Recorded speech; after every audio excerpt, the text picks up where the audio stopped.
ada lagi satu parcel yang kita nak buka. Jom kita tengok. Ini pun untuk Damia juga.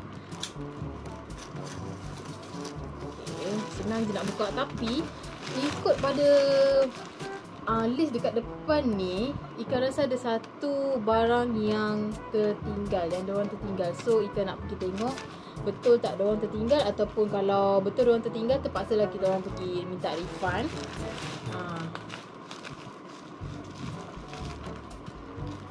Kalau tak tertinggal tak apalah, baguslah. Tapi masalahnya tu lah, benda yang kita nak tu lah tinggal ni. Betul.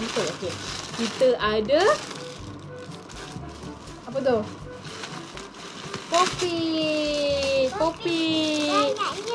Popit bear. Ni apa? Unicorn. Lagi ni bulat. Okey, Mami belikan Damia puzzle. Hari tu Damia kata Damia nak puzzle. Dah puzzle ni RM1 je, murah gila. Tapi untuk Damia saja je lah. Dia nak buat susun-susun macam ni kan. Tu belajar jam. Tunjuk kat kamera. Okey, ni Mami nak ajar Damia jam. Pukul 1, 2, 3, 4, 5, 6, 7, 8, 9, 10, 11. Sekarang ni dia kalau apa-apa, kalau Ika tanya, buka. Kalau apa-apa Ika tanya, dia kata nak mandi pukul 11, nak makan pukul 11. Dia tahu pukul 11 je. Okey. Ya, Mami buka lah ni.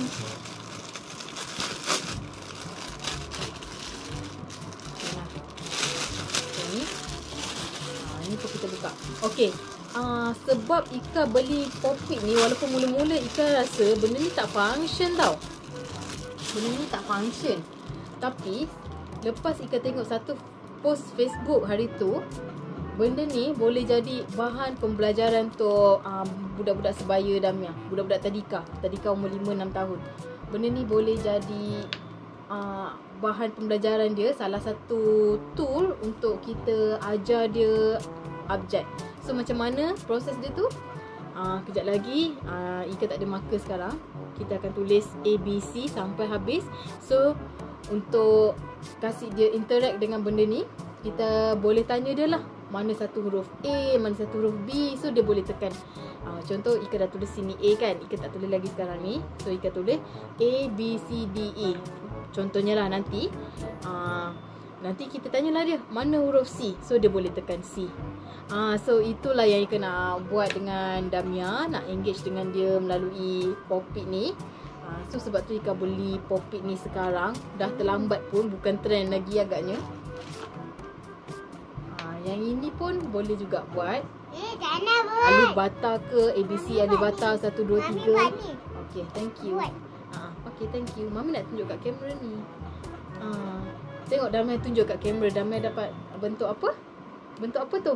Bentuk unicorn. Yeay, kejap lagi kita boleh belajar guna popit. Okey, ini salah satu yang Ika usahakan untuk Damia. Kita ada juga yang ni, Ika nak buat rancangan Ika nak guna okey, kita boleh juga tulis dekat belakang ni tau. Macam alif bata dekat sini dan 1, 2, 3 kat sini.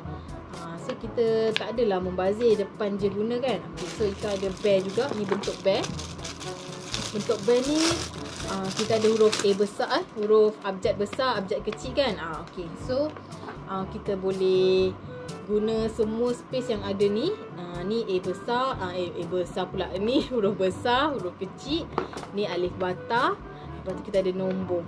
So yang tu tengoklah apa yang dia nak buat. Mungkin ABC juga.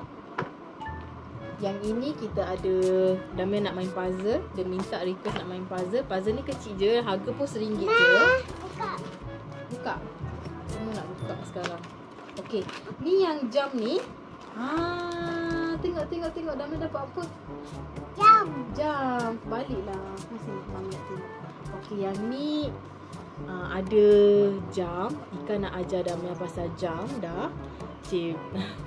Tak tahulah dia level dia dah sepatutnya pandai ke tak. Tapi yelah, why not kita start daripada sekarang kan. Okay, ni sebab dia selalu tengok jam tu, dia tengok jam yang jarum panjang. Jadi Ika rasa Ika dah boleh ajar dia sikit-sikit lah basic pasal jam. Lagipun ini kan untuk budak-budak, jadi memang dah ada apa, alat lah untuk bantu kita mengajar anak-anak pasal jam kan. Okay, so itu je yang Ika beli hari ni. Dia dah happy dah tu. Nak main popit. Dia masih suka main popit ke? Dah memang nak popit. Tapi kita hari tu tak beli sebab rasanya popit ni macam tak ada function kan. Tapi sekarang Ika dah tahu kita boleh guna sebagai salah satu cara untuk ajar dia macam mana ajar kat sekolah. Kita guna tools yang up to date lah sekarang ni, yang budak-budak suka. Okay, itu je untuk unboxing Ika hari ni. Bye bye.